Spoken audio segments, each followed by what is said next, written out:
tenue avec panache va-t-elle, après seulement 11 mois, virer au cauchemar éveillé?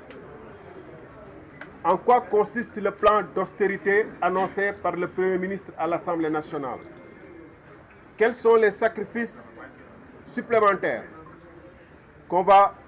encore imposer au peuple qui a tant souffert? Ces questions tarautent les Sénégalaises et les Sénégalais, les gorgorlous qui souffrent depuis et qui espéraient un changement réel dans leurs conditions de vie. Mais nous, à la République des valeurs, nous avions prévenu. Après la présentation et l'accouchement chaotique de l'agenda 2050, dont on sait dans quelles conditions il avait été élaboré, d'abord par ChatGPT, puis repris par un cabinet, nous avions souligné qu'il ne contenait que des pages blanches pour les années 2025 et 2024 et 2025. En effet, j'avais écrit à l'époque que l'exécutif Sonko Diomaye ne saurait donner rendez-vous au pays en 2029 ou en 2050 sans détailler concrètement les plans d'action en 2024 et en 2025 pour soulager les souffrances insoutenables des Sénégalais. C'est-à-dire qu'on ne peut pas nous dire on vous donne rendez-vous en 2050 ou en 2029 sans nous dire concrètement mais en 2024 qu'est-ce qu'ils vont faire et en 2025 qu'est-ce qu'ils vont faire. Et là on est en train de découvrir qu'ils ne savaient pas. Force est de constater qu'en plus d'avoir perdu 10 mois sans réforme majeure, le gouvernement s'apprête à jeter à la corbeille le budget 2025 dont l'exécution vient à peine de commencer, pour s'engager dans un plan d'austérité pudiquement baptisé plan de stabilité. C'était, hélas, le seul destin possible pour un agenda conçu dans l'improvisation avec pour principal objectif l'effet d'annonce. Comme l'avait souligné un expert lors du lancement de cet agenda 2050, un plan de transformation structurelle conçu sans l'apport des forces vives de la nation, notamment la société civile, est voué à l'échec. Après ce faux départ de l'agenda 2050, le régime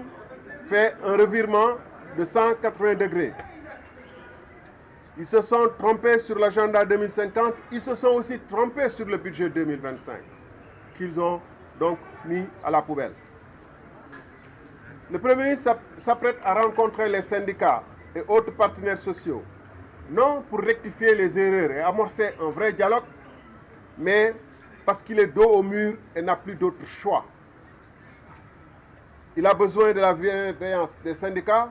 pour faire accepter les mesures drastiques qui s'imposent à son gouvernement. Mesdames, Messieurs, peut-on faire confiance en un gouvernement qui s'est trompé par 2 fois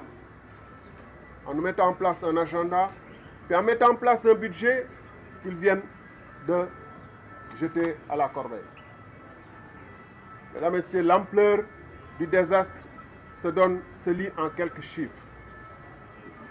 Explosion de la dette du service de la dette publique, c'est-à-dire ce qu'on paie chaque année en intérêts et en commissions, ainsi qu'en remboursement du principal sur la dette chaque année.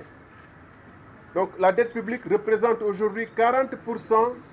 des dépenses budgétaires. Ça veut dire que si on nous annonce un budget de 9 500 milliards, les 40% sont consacrés non pas à la santé, non pas à l'éducation, non pas aux investissements, mais à rembourser la dette. 40% de notre budget. Il nous reste 60% pour les autres,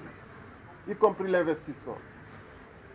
Il a atteint un niveau vertigineux de 3 855 milliards de francs CFA pour la seule année 2025, ce service de la dette. C'est ça qu'on va rembourser cette année. C'est-à-dire plus de 321 milliards en moyenne par an, par mois. Sur la dette toujours, il y a une contradiction entre le fait de dire que le gouvernement passé, et c'est vrai, s'est endetté à un niveau inadmissible, donc normalement on doit freiner l'endettement, mais le gouvernement actuel est contraint de contracter de nouveaux emprunts à des taux, à des montants inédits. 4 574 milliards pour la seule année 2025, après avoir emprunté 4 464 milliards en 2024, là où le gouvernement précédent avait prévu pour 2024 des emprunts de 2 000 milliards et quelques. Eux, ils ont doublé. Et cette année, ils vont passer à 4 574 milliards. C'est-à-dire plus de la moitié de notre budget va provenir d'emprunts. La masse salariale en hausse, ce qui devrait les contraindre à limiter les recrutements fantaisistes. Mais au lieu d'une analyse sérieuse prenant en compte les régimes privilégiés, les fonds communs, les fonds, etc., le Premier ministre s'attaque indistinctement aux médecins, aux étudiants, dont on dit qu'ils représentent trop d'argent, qu'on paie même plus de bourses que la Côte d'Ivoire, alors que le fond du problème, c'est l'injustice que représentent les fonds communs. Taper sur les étudiants sans taper sur les privilégiés, taper sur les médecins sans taper sur les privilégiés, sur ceux qui gagnent 5 millions par mois et plus, n'est pas juste. S'attaquer aux maigres bourses et ne pas s'attaquer à ceux qui gagnent 5 millions par mois n'est pas juste. Licenciement massif, sans approche concertée ni alternative viable, touchant des milliers de nos concitoyens. On a vu dans certaines agences, les DG se prennent pour des dieux et licencient à tout va 700 agents dans une société nationale. Et pour les remplacer par des militants, ce qu'un de leurs ministres avait dit, coûte la vie insupportable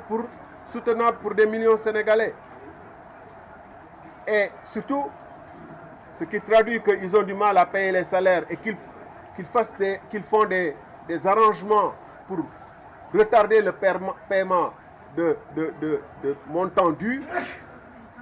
c'est l'affaire du décret perdu du SAES,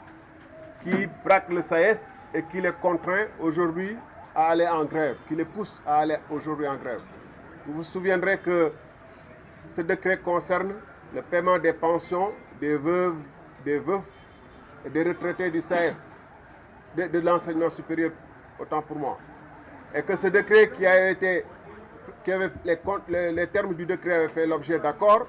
mais il est perdu depuis, soi-disant, plus de 6 mois, ce qui n'est qu'une façon de retarder le paiement parce qu'ils n'ont pas l'argent, comme ils retardent le paiement des bourses des étudiants.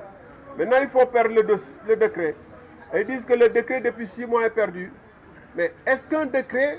peut se perdre entre la présidence, la primature, le ministère de l'enseignement supérieur, alors qu'il est dans les machines et qu'il suffit de faire contrôle-paix pour taper encore, pour imprimer à nouveau le décret et le signer. Et j'en passe donc. Pour terminer sur les questions diverses d'actualité, j'allais dire, il y a la question de la plainte des 2 magistrats du Conseil constitutionnel. Vous vous souviendrez que lors de la présidentielle qu'on tentait de reporter, il y a 2 magistrats du Conseil, 2 juges du Conseil constitutionnel qui avaient fait l'objet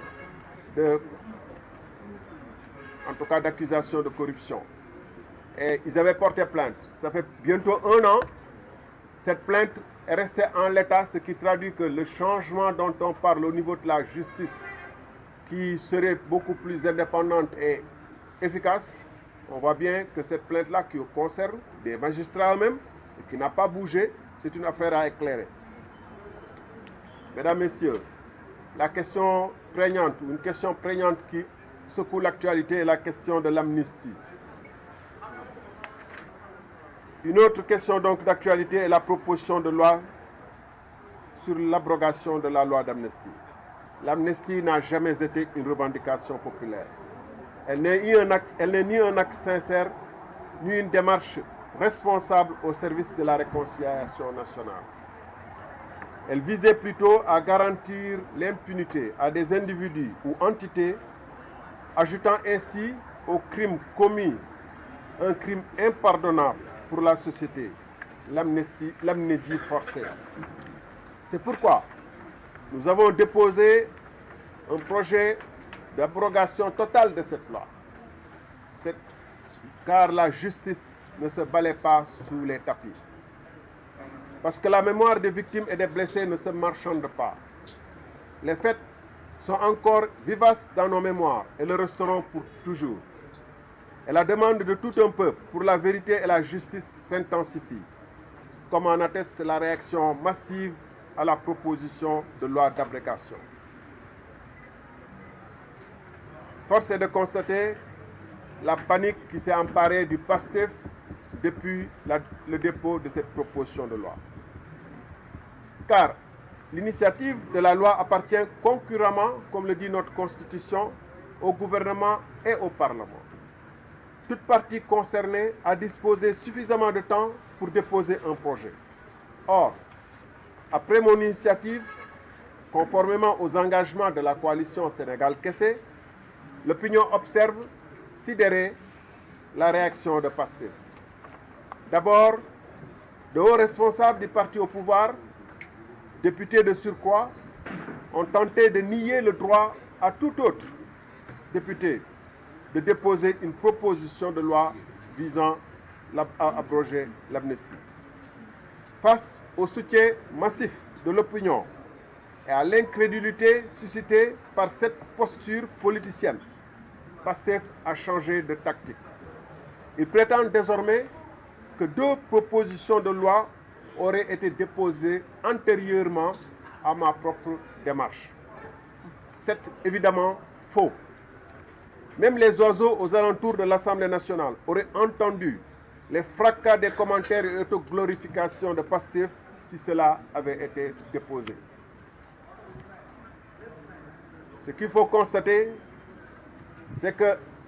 si une proposition de loi est déposée, conformément à l'article 60 de la Constitution, le président de l'Assemblée nationale doit donner acte à l'auteur de cette proposition et en informer l'Assemblée nationale à la prochaine réunion. Ce qui signifie que lors du passage du Premier ministre question au gouvernement, la première chose qu'aurait dû faire le président de l'Assemblée nationale, c'est d'informer les autres collègues que j'ai déposé une proposition. C'est ce qui a été toujours fait. Or, il faut bien constater qu'ils ne l'ont pas fait lors de la dernière séance. Est-ce une tentative d'introduire, d'antidater leur propre dépôt qui n'a jamais été réalisé? Nous avertissons l'opinion et nous leur demandons de rester éveillés. Ce qui se trame, c'est de confectionner de faux dépôts avec de fausses dates et de faire croire que nous avions déposé, qu'ils ont déposé au préalable. Et quel est l'enjeu de cette démarche? C'est parce que nous avons proposé une abrogation totale de la loi. Eux, ça ne les arrange pas. Ils veulent bien d'abrogation, mais qui concernerait peut-être que leurs militants. Parce que c'est ça que réclame leur base. Il est hors de question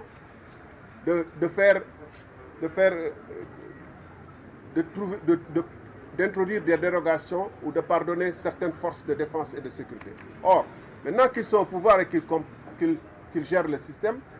ils ne peuvent pas pardonner à leurs militants ou à leurs responsables ou à d'autres individus et ignorer les forces de défense et de sécurité. Mesdames, Messieurs, des indemnisations opaques dans des conditions opaques sont en train d'être versées en toute discrétion. Qui décide de ces compensations? Sur quelle base? Dans un pays sérieux, seule la justice serait compétente pour statuer sur ces questions-là. Mais ici, ce sont des officines administratives sous la coupe de PASTEF qui décident qui doit être indemnisé et à quel niveau. Cela est inacceptable. Et d'ailleurs, l'opacité aurait été totale si certains militants frustrés n'avaient pas inventé l'affaire. Quelle république? Un régime pris à son propre piège. Ce qui est cynique dans cette affaire, c'est que ce régime a bâti son ascension en dénonçant les pratiques qu'il applique aujourd'hui avec la même brutalité. Il dénonçait l'opacité, il protège aujourd'hui l'impunité. Il dénonce l'opacité, il gouverne dans l'ombre.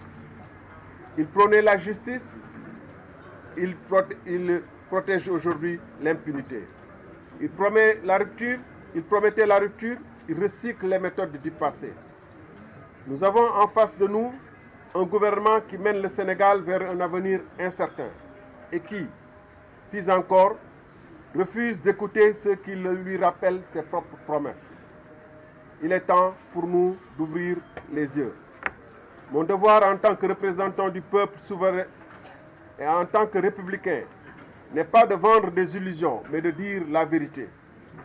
L'amnistie doit être totalement abrogée. Les responsabilités doivent être établies. La justice doit être rendue parce que c'est une exigence morale.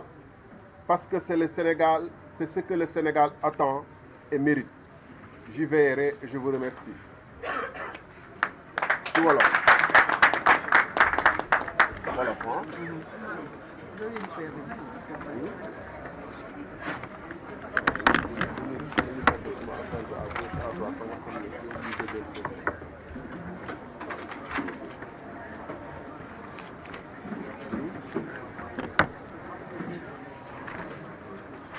dama koy mettre dans l'ordre parce que kii dëpp ko rek directement non dafa am ay changements yu nekk da nga ko waroon dëpp rek comme ni ma ko dëppee après comme ça dafa jaxas ci wolof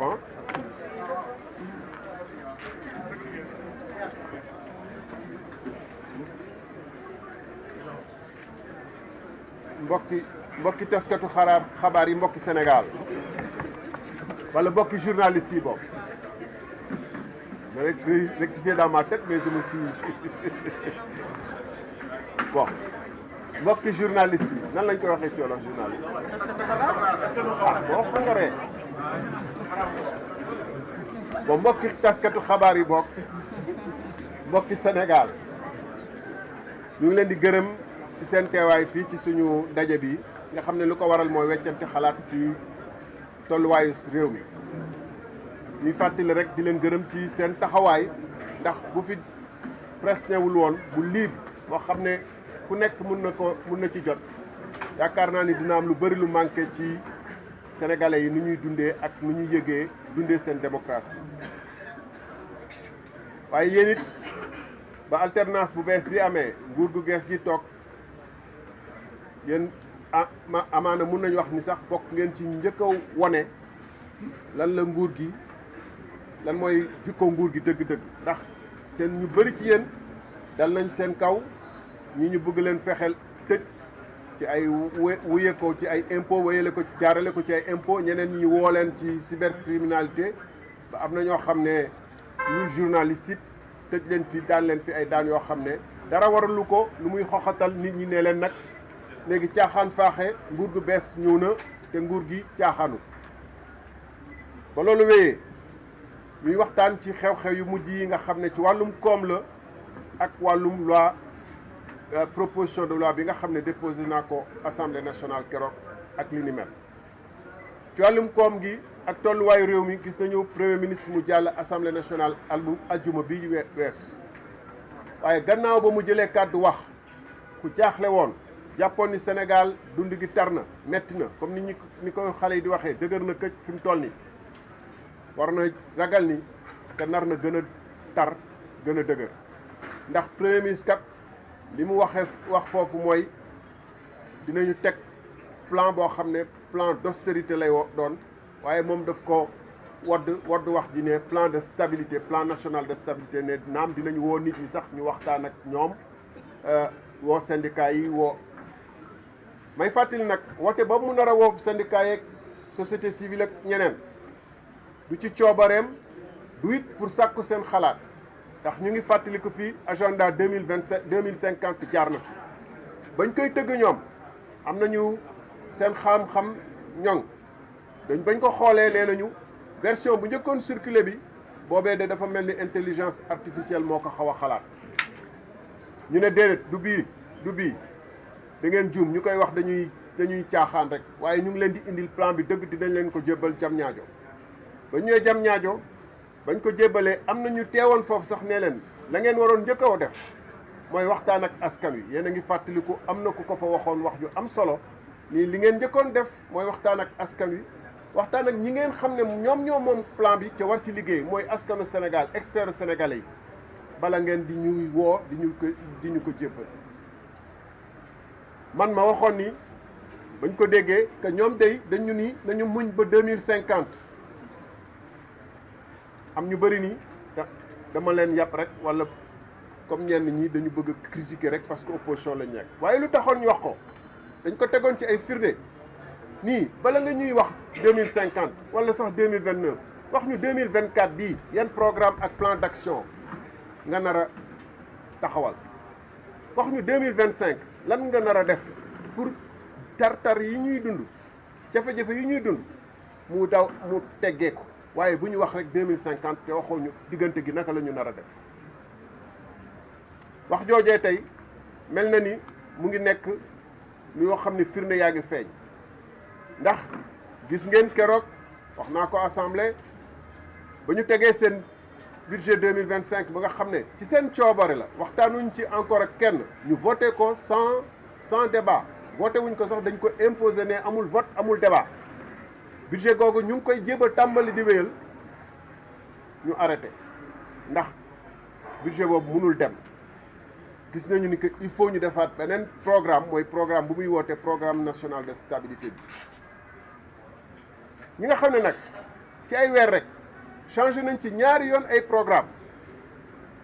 boo xam ne du programme pour fii ak 2050 mais programme at gi kese mun ñu ba tey gis ban programme bu baax la ñuy tegal sénégalais yi ndax sañ nañ leen wóolu bàyyi leen ñoom rek ñuy wéyal nee nañu que dinañ jël ay mesures d'austérité dégg ngeen ci wax ci ñu tudd ci ñi étudiants yi lañ leen di fay ci bourse tar na lool bëri na lool dinañ ko limiter que faw ñu wàññi dund gi ñu wàññi subvention yi faw ñu jël ay matuwaay ci salaire yi faw tamit lim ak agence yi ñu laal ci am na ci mesure comme wàññi agence yi d'accord nañ ci waaye ba ñu toogee ñoom lañ ko waroon def war ñu woon xaar ba tey jii nii yokk agence yi wala nommer seen gars ci agence yëpp di leen fay ay salaire 5 millions ba pare tourné ci koo xam ne boursam 30 000 la wala 25 000 dina toog ay weer bañ ko jot ba pare ne ko yow damay wàññi say bourse wala liñ leen di fay ci bourse bëri na di joxe ay fonds commun ay millions ba pare ki nga xam ne boursam rek la am pour mun a jàng am na ñoo xam ne amuñu bourse bàyyi nañ jàng nga leen bourse yi dafa ëpp loolu wax jooju moo tax ñu ni la ñu waxoon ci agenda 2050 boobu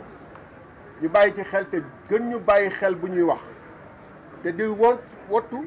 di gëm lépp lu jógee ci gouvernement bi parce que ba ñu tegee seen agenda 2050 ñëpp a tàccu ba ñu tegee seen budget ñëpp a tàccu tey ñu ngi ciy dellu ginnaaw donc ba ñuy tegal leneen dañu fexe ubbi suñuy bët jëfandikoo suñu xel xam lu ñuy tegal lan la doon waaye li ci mën a nekk tolluwaayu réew mi tey nañu nangu ni dafa jéggi dayo ñoom jaaxal na leen ub na seen xel waaye nag am nañ ci responsabilité ginnaaw at a ngi nii comme ni ma ko waxee jëluñu mesure lu ñu waroon jël wàññi agence yi la ñu war a wàññi ko wàññi seen i fonds politique ak seen i avion présidentiel ak wàññi loolu lépp jublu nag ci liggéey takku doog a mën a wax ñeneen ñi kaay leen ñu def effort ndax bu ngeen seetee boru réew mi bor biñ fi fekk ñoom naam bëri na lool jéggi na dayo ñun ñëpp wax nañ ko bindoon naa ci ay article def naa ci ay conférence de presse ak ay émission bor bi fi nguur bi fi jàll bàyyi waaye ñoom ñu ngi koy yokk naa ci ñëwaat léegi ba tax na lu ñuy fay weer at wii ci bor mu ngi nekk 3855 milliards maanaam ñetti junni ak juróom-ñetti téeméer ak juróom fukk ak juróom milliards loolu boo ko xoolee ci suñu budget 40% la téeméer yi ñu dépensé ci budget bi ñeent fukk yi ci fay bor lay doon donc lu lay dese fukk ak ñaar yi lay dese pour nga fay bor pour nga dépenser yeneen dépense yëpp université yeeg hôpitaux yeeg moo tax gars yi mëntuñu dem 3855 milliards mooy 321 milliards en moyenne par mois te salaire dikkagul salaire yi weer wu ne dinañ fay lu toll ak 120 milliards loolu mooy lu dëppook fonction publique centrale te agence yeeg université yeeg yeneen ñëwul waaw lii moo tax gars yi ñuy woote kaay leen ñu waxtaan pour wax gars yi yor salaire yooyu nan la ñuy def ci wàllum bor bi donte ne fekk nañ ko fu jéggi dayo ñoom dafa mel ni dañu baral yokk ji ndax 2024 nguur gi fi ne woon mu ngi xayma woon ni à peu près ñaari junni milliards la ñu nar a lebu 2024 bi wees ñoom ñu ñëw leb ñeenti junni milliards ak ñeent fukki téeméer ak lu teg ren jii ñu ngi prévoir ci budget bi dañuy leb ñeenti junni milliards ak juróomi téeméer ak juróom-ñaar fukk ak ñeent muy nekk plus de 50% des recettes budgétaires lu muy représenté ëpp na 100% recettes budgétaires mais plus de 50% du budget mais ëpp na lu ñuy dajee suñu biir réew mi yëpp ci impôt ak leneen ëpp na 100% wu recettes budgétaires yi ba tax na mbokk yi gouvernement bi mu toogee pexeem mooy ay entreprises yu bëri ay sociétés nationales yu bëri gis ngeen ñu ngi fay licencier de manière massive gars yi boo waxee ñu ne leen amul mais ñëpp xam nañu port licencié nañ fa lu tolloog 700 doomu aadama lépp xam na ni am na ay ministères licencié nañ fa ñu am ay CDI waaw bu ñu licencié nañu wax ci yan condition ak ban programme ak lu tax ñu licencié bu boobaa tamit bu ñu ko remplacer ci seen i militants loolu la ñu wax sénégalais yi seen dund tar na lool mooy lu ñuy wax coût de la vie est insupportable moo tax syndicat yu bëri ñu ngi commencé daj di waxtaan ñoom loolu jaaxal na leen moo tax ñu ne nañu woo ñu nit syndicat yi jéem leen gëmloo ni situation bi lu mu laaj mooy ñun ñëpp nañ def sacrifice waaye sacrifice boo xam ne tam laalu leen ñi nga xam ne ñoom ñooy gagné 5 millions laalu leen par mois laalu leen ñi nga xam ne ñoom seen fonds commun ëpp na salaire un enseignant du supérieur fonds commun bu ëpp salaire enseignement supérieur waxoo ñooñu ñu waxtaan ba pare nga ne ki nga xam ne bu génnee àdduna mooy enseignant supérieur bi bala soxnaam wala jëkkëram borom këram di jël ci ndàmpaay bi ko yor état yoreel mu ñu koy wax pension jotugu ko ba tey ndax décret ba ko waroon bi organiser yokk pension yooyu décret boobu nee nañu dafa réer juróom benn weer a ngi nii ñu koy wër dégg ngeen ministre bi ci weranteeg ay syndicat ci décret bu réer nga xam ne décret bu fekkee ni d'accord nañ ci anam yi nga xam ne ak la ca nekk xanaa mu ngi ci ordinateur yi imprimé waat rek signé waaye li tax ñu réeral ko mooy amuñu koppar bu ñu fayee nii dañuy yéexal régler solution boobu comme ni ñuy tardelee bourse étudiants yi pour di xaar ba ñu amee koppar mun a fay bourse yi wala compal ñi bàyyi ñële mbokk yi ma leen di laaj ku munul gisaat décret bindaat ko koo xam ne décret tëna la ndax mun nga defar ministère bi wala ndax mun nga defar réew imprimé waat décret rek publier ko bu dee loolu tëna la 6 mois ndax mun nañu wóolu pour nga faj jàngoro réew yi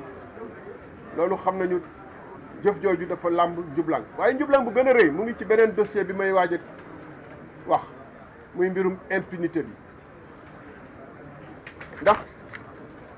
dégg ngeen xam ngeen ni impunité bi mbirum abrogation loi d'amnistie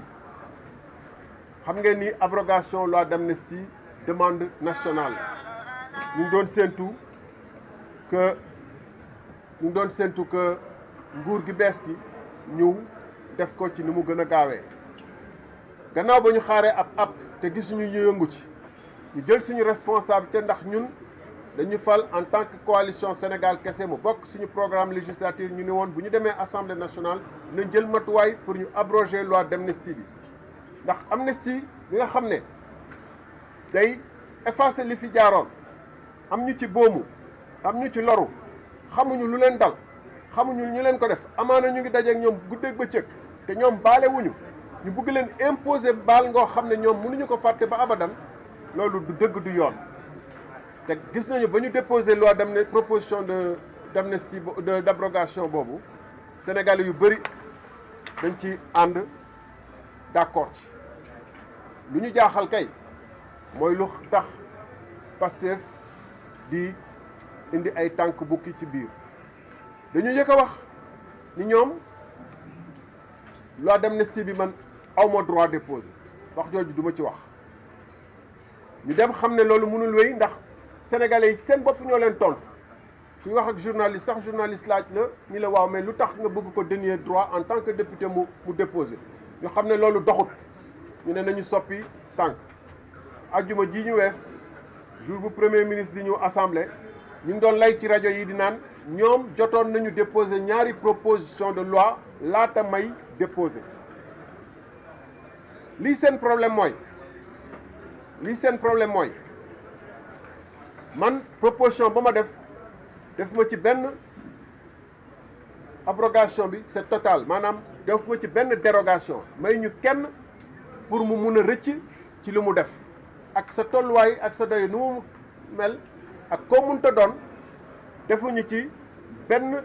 dérogation pour yow mii mun nga rëcc ci abrogation boobu abrogation bi day total mais ñoom daf ci am ñoo xam ne dañu bëgg ñooñu ñu bañ leen laal loolu mooy wax ji ba ñu ñëwee nguur nag ba ñu nekkee opposition ñu ngi doon négocier ku suivre assemblée nationale amoon na ay négociation yu indi loi d'amnistie mais am na ay négociation it yi nga xam ne ba ñuy bind sax nañu génne ñii est-ce que force de défense et de sécurité bokk na ci ba tey problème yooyu la ñu am ba tey jii nii moo tax mënuñu ko bind waaye comme xas naa bind te la ma bind arrangé wu leen dañu bëgg rocci la ma bind dugal ñoom la ñu bind dugal ñoom leneen lu leen arrangé ñu ngi leen di seetaan nag moo taxoon ñu war a toog waxtaan ak sénégalais ñu xam yëg li xew mbokk yi ñu ngi ci réew mu doy waar ndax xam ngeen ni bala ñuy wax amnistie bala justice di jël dossier bi en main ndax jëlugu ko en main am na ñoo xam ne tàmbale woon nañ leen jox ay ndàmpaay te ndàmpaay yooyu naruñu ko woon yëg bu fekkente woon dafa am ci ñoom ñu yaakaar ni waroon nañ jot wala lu ñu jot néew na ñu wax ko ci kaw loolu déjà rek yëfu tappale la parce que alalu réew mi alalu askan wi du ngeen ci jël di ci cëral ay nit di leen ci jox fekk tegu leen ko ci dans la transparence mooy ñëpp mu leer ñëpp xam jël nañ ci suñu alal jox nañ ci ay ndàmpaay lii moo tax waaye dañ doon làqatu seeni gars yu feeñal leen léegi nag ñu ni dañuy def 5 milliards yoo xam ne dañ koy joxe ci ndàmpaay ci doo xam ne du justice moo ko dogal xamuñu kuñ ko jox ndax yellool na ko wala yelloolu ko ndax noonu la toll wala foofu la ndàmpaay mi war a toll wala déet te xamuñu ne am na ñeneen ndax am na ñeneen ñu ko yellool ñoo xam ne joxuñu leen ko ndàmpaay justice moo ko war a àtte loolu tax lu ñuy def lii du dëgg du yoon ñu xamee ko noonu xam ni donc ñu décider def ci li ni mel dossier bu mel ni graaw ñu ci def lu leen neex mën nañ def lu leen neex ci yeneen yu bëri yeneen mbokk yi fu ñuy jeexalee taxaw seetlu la régime bi dafa mel ni moom dafa daanu ci ndëgg sërëxam dañu ñëwoon ci nguur gi di wax ni lépp luy lëndëm lépp lu jaaduwut lépp lu dul yoon danañ ko dindi waaye li may wax ci ndàmpaay bi rek wane na ni ñoom ñu ngi ci yooyu dañ doon ñoom diingat ni réew mi dañ ko yor ci lëndëm opacité tey ñoom comme ni ko ndàmpaay yi waxee comme ni mbirum ndàmpaay yi wonee comme ni ko mbirum proposition de loi amnistie bi wonee ñu ngi ci ay lëndëm yu graaw dañ doon wax mbirum justice waaye xam ngeen ni réew mi justice bu nekk amugu fi may fàttali am na ñaari magistrat yoo xam ne at a ngi nii ñu nekkoon juge cour constitutionnel ñu jiiñoon leen ay luubal xaalis ci mbir yu graaw yoo xam ne dañu ne moo tax affaire Karim Wade boobee ne woon ñu àtte ci ba ma porté woon conseil constitutionnel ñu jiiñoon leen ni dañ leen jox alal pour ñu àtte boobu ñoom ñu porté plainte dossier boobu ba tey mu ngi taxaw am na yeneen dossier yu ni mel yoo xam ne dossier ONAS Azer amaana di ngeen ci ñëw parce que xam ngeen affaire Azer am na lu ci bees donc ñoom dañu diggoon justice waaye justice bougé gul ma ngi fa mu newoon dañu am ay rupture waaye rupture bu ñu gis xanaa avion présidentiel bi de dem na ñoom def nañu 34 voyages premier ministre sax mu ngi koy utiliser loolu lañ fi gisugum comme rupture waaye bu dee dañuy wax aqulaay taala gisuguñ fi changement significatif donc dañuy ñaan sénégalais yi ñu gën a bàyyi xel gën a déglu gën a ubbi seen bët teewlu ci lu xew ci réew mi ñu ngi leen di gërëm di leen sant bu baax di xaar seen question.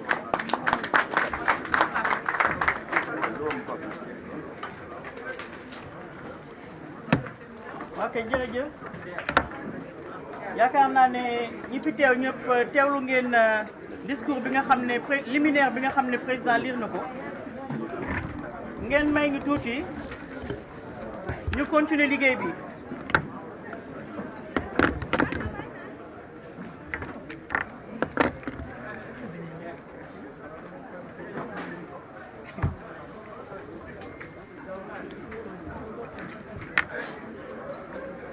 ngeen may ngi tuuti ñu continuer liggéey bi ku nekk déglu nga li nga xam ne moom la président wax ci liminaire bi bu ñu ko doon tënk dañuy wax ne que président dellusiwaat na ci économie réew mi fi réew mi toll wax dellusi na ci wax na waxu dette bi wax na waxu licenciement abusif yi wax na waxu salaire yi dellusiwaat na également ci loi d'amnistie bi nga xam ne ku nekk gis na li xew ci dëkk bi ndax bala nga naan naam ne fa bala ngay baale xam ku tooñ dellusiwaat na ci affaire justice. donc muy ay ponk yoo xam ne yaakaar nañ ne képp koo xam ne di nga fi yëkki sa kàddu pour poser question du génn ci cadre boobu ndax li ñu bëgg mooy ngeen bañ a personnaliser débat bi. on va donc ouvrir la liste des intervenants ku nekk dañu ubbi benn liste journaliste bu jël parole na joxe turam joxe organe bi nga xam ne moom lay liggéeyal poser question bu ko defee ñu def par série de 5 questions président mën ci àdd. j'espère que c'est bon.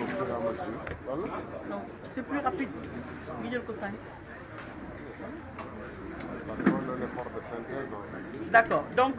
président, il pourra répondre au fur et à mesure que vous allez poser des questions. Vous pouvez les poser ces questions soit en wolof, soit en français. C'est laissé à votre appréciation.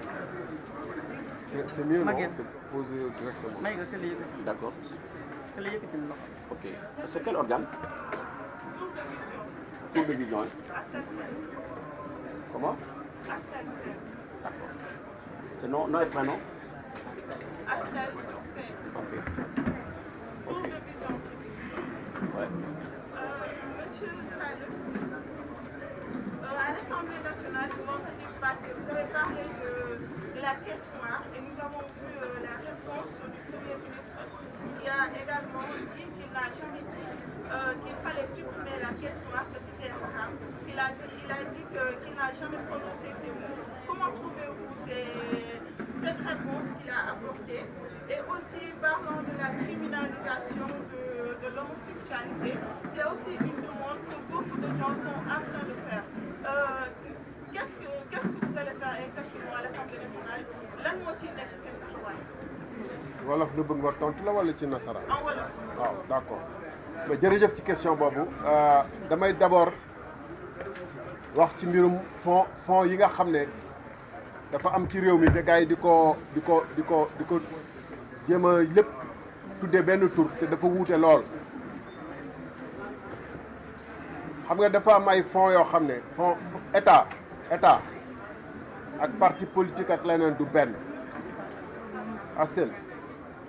donc état dafa organiser de manière remarquable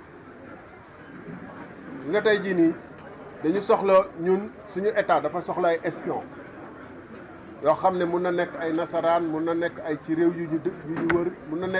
na nekk ci biir réew mi di wër ñooñu ñu leen di gérer du président de la république du premier ministre du président assemblée nationale. lu tax ñooñu mu ñu leen gérer ndax ñooñu liggéeyul ñu président de la république état bi la ñuy liggéeyal bu président demee comme Macky Sall dem na Abdoulaye Wade dem na bu doon moom moo leen di fay tey mun na wéy di continuer di utiliser ñooñu di xam lu bari ci réew mi loo xam ne arrangé wul état Sénégal comme moom dem na leneen lu tax waruñu ko jox président de la république wala premier ministre wala président assemblée nationale mooy réew yu bëri boo jéemee ger seeni compatriote seen citoyen te ñuy réew ñu am doole seen loi da lay teg loxo te bu boobaa dañuy exposer suñu autorité parce que boo jéemee ger un citoyen américain wala canadien immédiatement dañuy ubbi l'enquête ci yow donc notre président est exposé dégg ngeen wax loo tax état wu Sénégal caaxaan tegu ko fi comme tous les autres états tout ce qui est fonds secret yoo xam ne secret la doon nekkul budget présidence de la république nekkul budget primature nekkul budget assemblée nationale xam ngeen yan budget la nekk boo demee par exemple lu ñuy wax présidence de la république naam am na benn organisme bu fa nekk bu tudd direction du renseignement national kooku mooy gérer yenn budget yi nga xam ne day jëm ci genre opération yi may wax opération spéciale guerre ay nit fay espion direction de renseignement état-major armée de Sénégal dafa am service de renseignement militaire am ñooñu dañu am seen budget bu wuuteeg budget wu ministère de l'intérieur am nañ seen budget di yor seen i espion di yor seen i réseau waa BMS dëkk boo dem am nañ fa seen i commissaire ak seen i agent dañu yor seen i koppar yor seen i réseau di xam ñan ñoo fiy dugal drogue ñan ñoo fiy kii boo moytul am na agent BMS bu fi nekk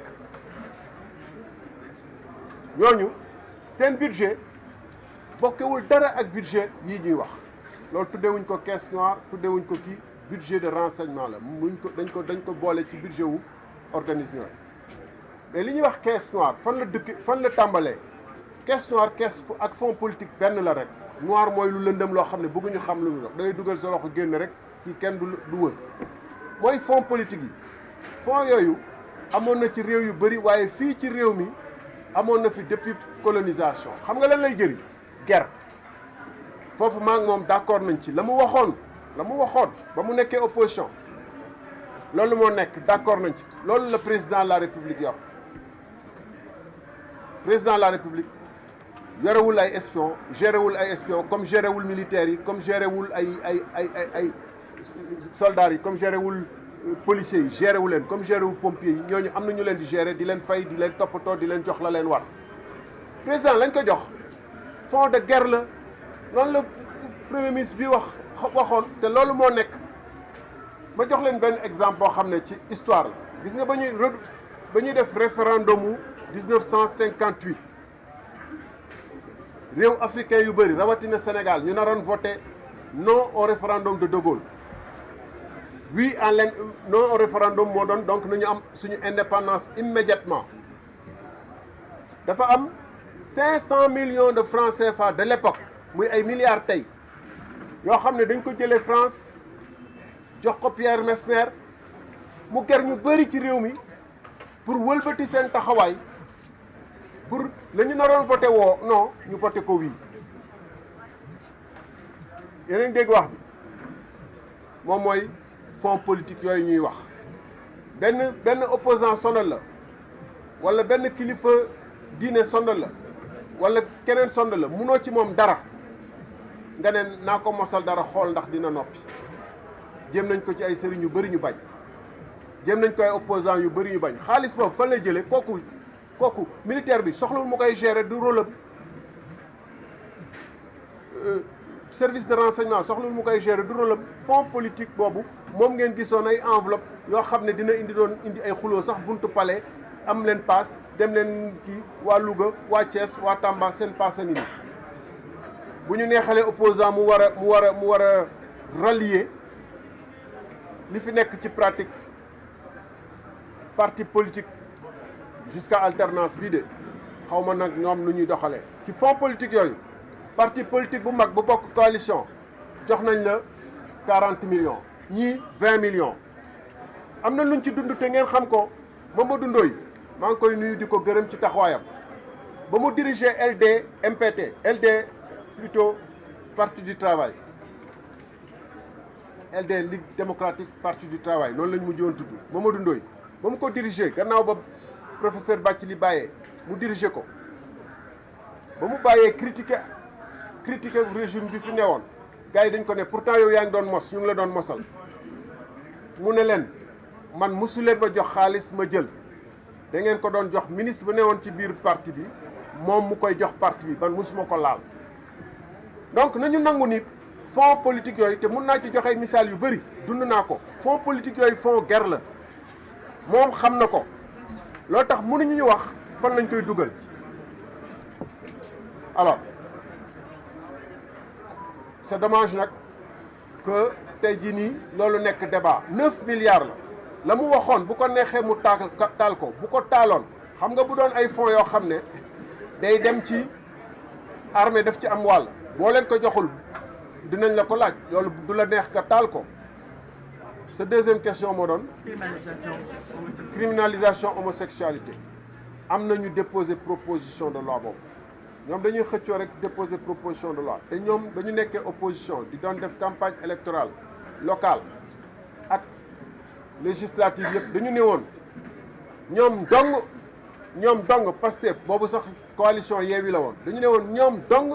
ñoom ñoo sañ a déposer projet de loi boobu que ñun ñii ñëpp ñeneen dañu d'accord ci homosexualité subhanallah ñu tuuma yu graaw léegi ñu ngi werantee ni déposé nañ ko déposé guñ ko bu ñu génnee ci lii te ñoom déposé wuñ ko bu ñu koy déposé nañ ko déposé léegi bu ñu génnee ci lii te réew déposé wu te am na ñu ko yóbbu assemblée dina am taxawaay buñ ci am parce que ñun d'accorduñ ci homosexualité yi te dañu d'accord ci ñu fexe ba bu may bañ a am ci réew mi sëgam ay Amérique yi nga xam ne sax dugal nañ ko fa gis nañu réaction bu mu am loolu moo indiwaat président Trump parce que américains yi am nañu bëri dañu ni mais lii mënul wéy loolu bokk na ci li tax gars yi gën a ngoy ci président Trump mais nag ma wax sénégalais yi waaw sama commentaire la parenthèse ci question bi nga ma njëkk a laaj xam nga taxaw penc réew nga invité man mii nga invité ma demal seeti que li ngay man mu ne ma man dama sos yaa gën a wax loolu ñun dañu sos naa dem seeti archive yi fa ma toog gars yëpp di ma envoyé ay archive yi VAR bi bu fekkoonte ni réewum gor la ñu nekk waxuma ak moom de sénégalais yi laay waxal doo taxaw bu doon Kajoor démb la wala Fuuta démb wala ci séeréer démb Siin kilifa bu waxee lu dul noonu dañ koy woo ña ko war a woo ci kilifa yi réew mi buur bu taxawee ci pénc di wax nu mu ko neex ña ko war a woo dinañ ko woo guddi ànd ak moom ba ca àll ba am nu ñu def ak moom. Sénégal nag la ñu nekk démocratie la ñu nekk waaye démocratie tamit am na ay moyens boo taxawee péncu réew ndaw réew mi assemblée nationale nga xam ne waroo fa wax lu muy dëgg ñu wóolu la dénk la réew mi ngay wax sénégalais yëpp y compris doomu ñu lay déglu te ànd ak ñëw sa militant yi toog seen kër muy fépp ci réew mi di la déglu seen doom xam na ni yow li ngay wax nekkul parce que ñu ngi gis vidéo bi muy dem bu doon réew mu sérieux la ñooñu dinañ ko bàyyi bu doon réew mu sérieux la du ma wax nag comme suma copain Moustapha Diakhaté li mu waxoon dara newu ci mais man ci façon boobu foofu laay wax du ma wax nag bu doon réew mu sérieux la dinañ ko wàcce moom ndax lu mu def c'est très grave waaye mooy gars yi organisé Ousmane Niang, journaliste de 221 dans la chaîne des leaders. Sama question mooy c'est-à-dire kenn wax c'est-à-dire ci politique c'est un responsable politique te gis nañ des vidéos qui circulé la dernière fois des accusations graves que Farba avait dit sur votre personne que loolu se pourrait que mën na terminer ce dimanche les Sénégalais yi nga xam ne des fois dañuy dégg loolu yow ban réponse ngay indi ci loolu on devrait bien savoir ça. Merci beaucoup. Alors j'allais faire un dernier commentaire sur la question de tout à l'heure, mais je préfère m'abstenir. Mais je le dis en français. Je voudrais parler au procureur de la République, au ministère de la Justice et à la Justice. il faut, et à l'Assemblée nationale, cette histoire d'article 80 là, d'offense à une personnalité qui s'offense elle-même tout le temps. Une personnalité qui s'offense tout le temps par ses comportements et ses contre-vérités. Si moi je disais les mots que je pense, on va dire offense à une personne, je sais pas quoi, détentrice de l'autorité. Alors que cette personne s'offense elle-même et offense la vérité tout le temps. Donc, dans un pays normal, on ne peut plus continuer à utiliser cet article-là. Parce que si la personne est incapable de se surveiller, il faut bien que les gens réagissent et disent et qualifient ses comportements et ses paroles. Ou non? Relativement à votre question, je vous remercie sincèrement. Xam nga manipulation ci réew mi manipulation ci réew mi dafa bëri ci côté yëpp. D'abord émission boobu ngeen di wax Farba mi ngeen tudd du man rek la ci wax tuumal na ma tuumaloon na Ousmane Sonko tuumal Mimi Touré waaye comme Galaxy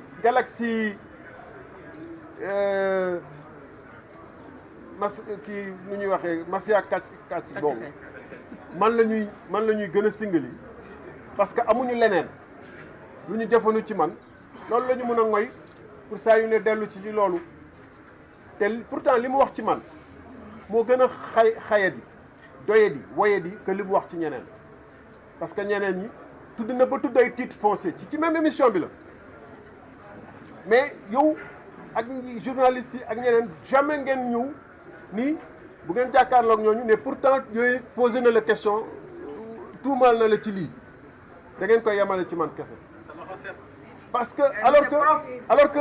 fële tuumal na tudd na ay titre foncier fële ay seede ñëw nañu nii effectivement terrain bi maag diw ak diw ñoo ànd jaay ko wala te fekke naa ko pourquoi ngeen bëgg nangu lu mu wax ci ban te bañ wala faali di lu mu wax ci ñeneen amaana dama koy interpréter positivement ñële da ngeen jàpp dañu def ba pare que lu ñu leen wax ñoo ko def donc ajul sax ñu leen koy laaj li ngeen jàpp nag xamaana man am na doute noonu laa koy interpréter positivement maintenant ci tontu bi aman j'ai été ministre du pétrole LNG bi ñu ngi koy premier bateau bi mu ngi génn tey démb barki démb jour bu ñuy def assemblée nationale bi question d'actualité LNG le premier bateau entre Sénégal Mauritanie bokkoon naa ci ñuy def négociation yëpp di dajeek les compagnies les plus grandes compagnies dans le monde bu ngeen seetloo man dem leen archive ministère bind naa ko ci téere li ma retiré ci contrat yoo xam ne dafa nekkoon entre les mains de Timis de Oranto de Trace kenn retiré wu pour défendre intérêt Sénégal te xam ngeen ko wax pétrole wax ay milliards gars yi ne woon ci nguur gi te déparé woon ni man nekk ay milliardaires fan la ñu amee seen milliards gars yi ëpp ñu ma fit ëpp ñu ma pexe ëpp ñu ma fula bu doon dama nekk ci loolu rek du ay billets yu nga xam ne comme ni mu ko waxee billets yi xam naa numéro billets yi alors que man billets yu nekk sama poche sax bëriwut waaye mënuma jàpp seen numéro ñoom ñëpp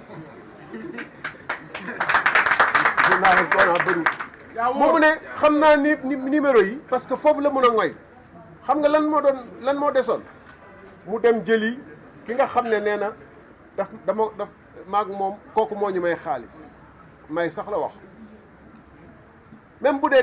dañu jàpp ni mayuma xaalis ñu xool lan laa defal kooku ndax dama ko defal contrat wala dama ko def kii lu jaaduwut wala leneen du moom ñu ngi nii ay contrat yoo xam ne daf ci doon nekk ay intermédiaire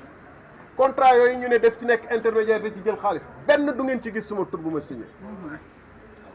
kenn mënul je dis je les mets tous au défi nekk naa ministre des infrastructures xam nga infrastructure tamit xaalis bu bëri la doon nekk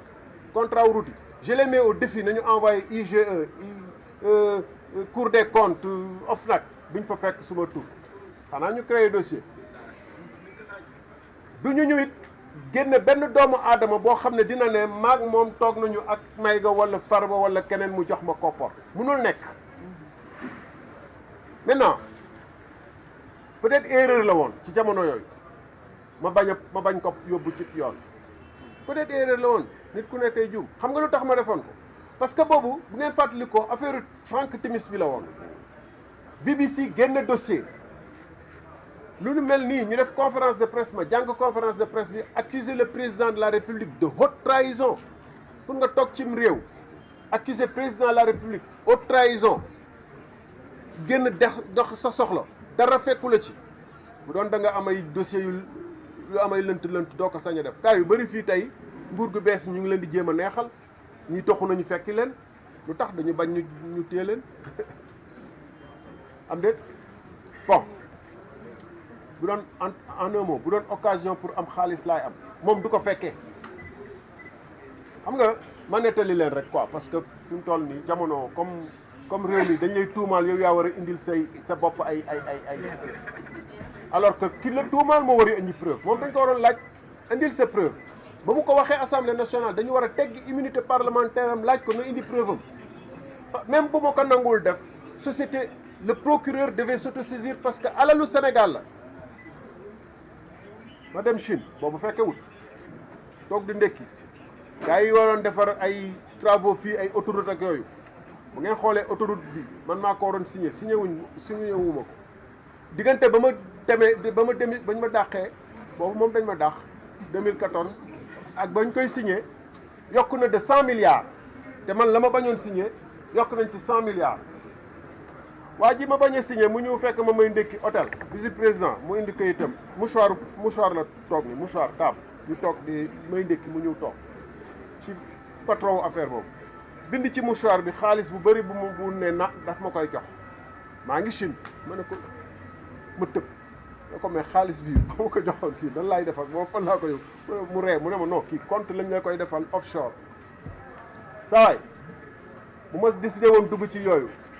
gis nga gars yi ñuy tudd seen compte offshore Singapour CREI di fa dem di wëri ji ñuy dem Panama di wëri ay compte offshore ëpp mu gënu ma ñu ma jàng de gënu ñu ma xam réew mi ëpp ñu may pexe foofu laay def ñu continue ñëpp xam naa avocat bu leen ko doon defal gis naa ko présenté nañ ma kon ne ko bu la neexee avocat bi defal la ay compte defal la compte ñi gars yi voilà du ay 1 million 2 millions yu ñu lay jox ngay mën mais wax jooju wax nañ ko waxaat ko bu man instant yooyu daf ko génne woon pour nangul xeex bi Macky Sall pour xeex bi perturbé ma ci xeex bi ma bàyyi li ma doon wax haute trahison dem déposer ay plainte ñu ngi leen fàttaliku ñu dem déposer ay plainte ñu bàyyi yooyu dem topp ko moom te moom député la pour ma topp ko il faut ñu lever immunité parlementaire te naruñu ko woon lever xëy na réflexion intellectuelle boobu moom ma bloqué woon ma bañ ko def mais bu doon tey jii ma def merci beaucoup je crois que bala ñuy continuer il faut que ñu sànni ci dara yaakaar nañ ne ku xeeb ku seexlu lu la lewul kenn waxaat kan waxu il a eu un salaire de 14 millions de 20 millions mu bañ ko waaw foofu sax daf ma may occasion ma yokk ci dara bu yóbbu sa micro ma yokk ci dara xam nga sénégalais léegi ñun ñëpp ñu ngi commencé dund lu bëri pour mun a seetaan man ba ma ñëwee DG ARTP dama wàññilu sama salaire boobu situation réew mi tarewul nii du ma premier ministre du ma ministre sax du ma président de la république et ça veut dire que instant yooyu bu ma nekkoon président de la république wala premier ministre fonds politique ak leneen du ma ko laal te ñoom ñu ngi ciy laal. question. je pense que gars yi doyal nañu de. leer na alhamdulilah bon kon boog ñu jëfee. question bu gars yi tontuwul ci loi d'amnistie bi ñu jigéen ñu dajawaat d'ici 1 mois ou 1 mois et demi.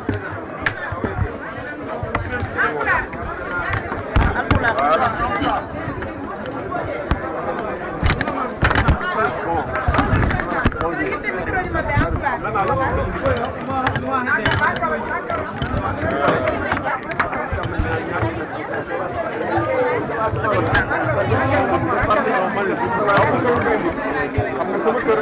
waaw bu la neexee bon wax ko gars yi gars yi dafa am ku ma bëgg a jox daa benn proposition